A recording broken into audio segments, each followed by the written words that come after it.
నమస్తే welcome to our channel. So ఈరోజు ఎంతగానో ఎదురు చూసినటువంటి జూబ్లీహిల్స్ ఎలక్షన్ రిజల్ట్ అయితే ఈరోజు ఓట్ల లెక్కింపు జరుగుతూ ఉంది. సో ఒకసారి ఇక్కడ ఉన్నటువంటి వాళ్ళతో మాట్లాడదాం. మరి ఆల్రెడీ ఇప్పటికే రెండు రౌండ్లు లెక్కింపు అయితే జరిగింది. ఒకసారి మాట్లాడదాం. నమస్తే అన్న, ఎట్లా ఉంది ఇప్పుడు? ఎవరికి అధికంగా కనిపిస్తూ ఉన్నాయి మెజారిటీ? ప్రజాపాలనలో, ప్రజాప్రభుత్వంలో ప్రజల మనిషి అన్న నవీన్ అన్న గెలవబోతున్నాడు. ఆయన చేసినటువంటి యొక్క సేవ, వాళ్ళ నాన్నగారు చేసినటువంటి సేవ, ఇంటింటికి ఉన్నటువంటి వాళ్ళ యొక్క పరిచయాలు, 40 సంవత్సరాల నుండి ఇక్కడ ఎన్ని కన్నీళ్ళు వచ్చినా కష్టాలు వచ్చినా తోడుగా నీడగా వాళ్ళ కుటుంబం ఉంది కాబట్టి వాళ్ళ యొక్క శ్రమ ఈ రోజుతోటి తీరబోతుంది. ప్రజలు వారి యొక్క శ్రమను గుర్తించి విజయం అనేటువంటి రూపంలో ఫలితాలను ఇవాళ ఇవ్వబోతున్నారు.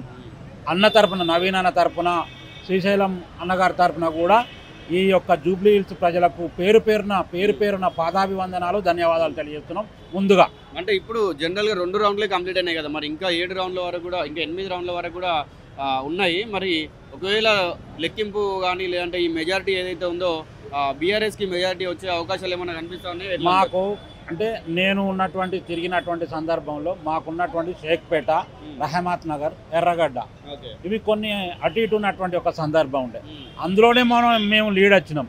ఇక మాకు దగ్గరలో ఉన్నటువంటి వ్యక్తి మీ ఇంటికి పోతే, తమ్ముడు మీరు రాకుండ్రి, మేము మా మనసులో ఉన్నది, మా గుండెల్లో ఉన్నది, మేము ఓటు నవీన్ అన్నకే తప్ప మేము వేరే వాళ్ళకి ఇవ్వము, మీరు దర్జాగా ఉండండి అనేటువంటి మాట మిగతా డివిజన్లో మాకు చెప్పిండ్రు. తప్పనిసరిగా మాకు లీడ్ వస్తుంది, మేము గెలుస్తున్నాం. నవీన్ అన్న జూబ్లీహిల్స్లో జెండా వాదబోతున్నాడు. భవిష్యత్తులో కూడా ఇక నవీన్ అన్ననే, ఇక్కడ నవీన్ అన్నకు ప్రత్యామ్నాయం అనేటువంటిది లేదు. సో అన్న మీరు చెప్పండి, అంటే జనరల్గా సీఎం ఎలక్షన్స్ అప్పుడు అవ్వచ్చు 2023లో, దాని తర్వాత ఎంపీ ఎమ్మెల్సీ ఎలక్షన్లలో కూడా కొట్టేది కాంగ్రెస్ వాళ్ళు, కొట్టించుకునేది బీఆర్ఎస్ వాళ్ళు అని చెప్పి చాలామంది అంటా ఉన్నారు. ఏం చెప్తారు మీరు దానికి? లేదండి, కొట్టించుకున్న వాళ్ళు వాళ్ళే. అదే బీఆర్ఎస్ వాళ్ళు కొట్టించుకుంటారు, కాంగ్రెస్ వాళ్ళు కొడుతున్నారని అంటా ఉన్నారు. కొట్టారు, ఎవరి దగ్గర ఇక్కడ కూడా కొట్టలేక కాంగ్రెస్ వాళ్ళు ఎప్పుడు కొట్టలే. అంటే ఆ మాటకు నేను చెప్తాను, అసలు కొట్టే సంస్కృతి ఎవరు తీసుకొచ్చారు? కొట్టే సంస్కృతి ఎవరు తీసుకొచ్చారు? బీఆర్ఎస్ వాళ్ళు తీసుకొచ్చారు. కొట్టడం అనేటువంటి కాంగ్రెస్ ప్రజాస్వామ్యం, భావ ప్రకటన స్వేచ్ఛ కానీ పూర్తి స్వేచ్ఛ కాంగ్రెస్ గవర్నమెంట్లో కానీ కాంగ్రెస్ పార్టీలో ఉంటుంది. మీకు తెలుసు, అది మహాసముద్రం. బీఆర్ఎస్ పార్టీ దందాలు, రౌడీయిజం, కొట్టడం అన్నీ వాళ్ళే. కనీసం ప్రశ్నిస్తే గొంతును ఇవి జైల్లో పెట్టినటువంటి సందర్భాలు వాళ్ళు మాట్లాడితే ఎట్లానండి? తప్పు. ఏదైనా కత్తితో ప్రారంభించిన వాడు కత్తితోడే పోతాడు. కొట్టడం అనేటువంటిది బీఆర్ఎస్ పార్టీతో ప్రారంభమైంది. ఆ కొట్టడు ఓట్లతో కొడుతున్నారు ప్రజలు. ఇప్పుడు ఇక మళ్ళీ రారు వాళ్ళు, ఇక వాళ్ళు కాలగర్భంలో కలిసిపోతారు. ఎట్టి పరిస్థితుల్లో ఇక తెలంగాణ ప్రజలు ఈ జూబ్లీహిల్స్లో ఇంకొక విషయం కూడా చెప్తున్నాను, జూబ్లీహిల్స్ విజయంతో బీసీ యొక్క వాదం కూడా బలపోతం కాబోతుంది. బీసీ వాదం కూడా రాజ్యాధికారం వైపు ముందుకు పోతుంది. 100% వచ్చే ఎన్నికల్లో బీసీ వాదం ఇంకా ముందుకు పోతుంది. ప్రతి పార్టీలో బీసీ వాదం ముందుకు పోయి బీసీలు రాజ్యాధికారం వైపు పయనం కొనసాగిస్తారు.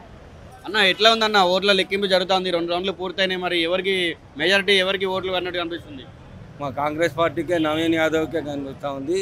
ఇప్పుడు 2500 చిల్క్ ఓట్లతో ప్రతి ఒక రౌండ్ అయింది, రౌండ్లో 1000, రెండో రౌండ్ కూడా 1050 చిల్లరతో ఇదిలో లీడింగ్లో ఉన్నాం. 3వ రౌండ్ కూడా దగ్గరకు వస్తుంది. దాంట్లో కూడా మేము అదే 3000 చిల్క్ పై ఓట్లతో 3వ రౌండ్లో కూడా గెలవడానికి సాధ్యంగా ఉంది. అయితే మరి ఇంతకుముందు మన ప్రచారంలో చూసుకున్నట్టయితే ఈ కేటీఆర్ అవ్వచ్చు, ఇంకా వేరే ఈ బీఆర్ఎస్ నాయకులందరూ కూడా కాంగ్రెస్ ఎట్టి పరిస్థితుల్లో గెలవద్దు, ఒకవేళ గెలిచినట్టయితే మొత్తం జూబ్లీహిల్స్ అంతా కూడా రౌడీజం అనేది మెరుగుపడుతుంది, రౌడీజం ముందుకు వస్తుంది అని చెప్పి అన్నారు. ఏం చెప్తారు? వాళ్ళే రౌడీలుగా ఇచ్చేసి రోడ్డు మీదకి వచ్చి తిరగడం, చెప్పడము, వీళ్ళు రౌడీ అనడం. మేము రౌడీజం ఎవరు చేయలేదు. ఎవరు రౌడీ? నవీన్ యాదవ్ రౌడీయా? కాదు కదా. క్యాండిడేట్ మీద ఇది చేసుకొని వాళ్ళ నాన్న రౌడీజం చేయలే. అందరు సేవాభావంతో అందరు సేవ చేసుకొని వచ్చిండు. ఎవరైనా కష్టకాలంలో కాపాడుకుంటే వాళ్ళు పోయి కాపాడిండు. దాన్ని రౌడీయిజం అంటారా? అన్నారు కదా. నా ప్లాట్ దగ్గర వేరే వాళ్ళు ఇది చేస్తున్నారు అంటే పోయి తీసుకొచ్చి ఆయన పోయి ముందుండి అది ఎందుకు చేసినామని చెప్పి వేరే వాళ్ళు చేస్తుంటే వీళ్ళు పోయి అడగడం అదొక రౌడీయిజం కాదు కదా. సో మొత్తంగా ఫైనల్గా ఏం చెప్తారు మరి ఈ జూబ్లీహిల్స్లో ఇప్పుడు జరుగుతున్నటువంటి ఎలక్షన్స్లో ఎవరు గెలిచే అవకాశం ఉంది? అంటే ఇప్పుడు అధికంగా చూసినట్టయితే కాంగ్రెస్ ఒక 1000-2000 ఏట్లతో ముందుంది ఖచ్చితంగా, కానీ బీఆర్ఎస్ గెలిచే అవకాశాలు ఏమైనా ఉన్నాయి అంటారు? ఓ 2 రౌండ్లో 10 రౌండ్లు ఉంటాయి. 10 రౌండ్లలో మేమే ఆధిక్యతతో 10 నుంచి 20 వేల వరకు మా చేతితో గెలవడానికి ఉంది. నవీన్ యాదవ్ గెలుపు.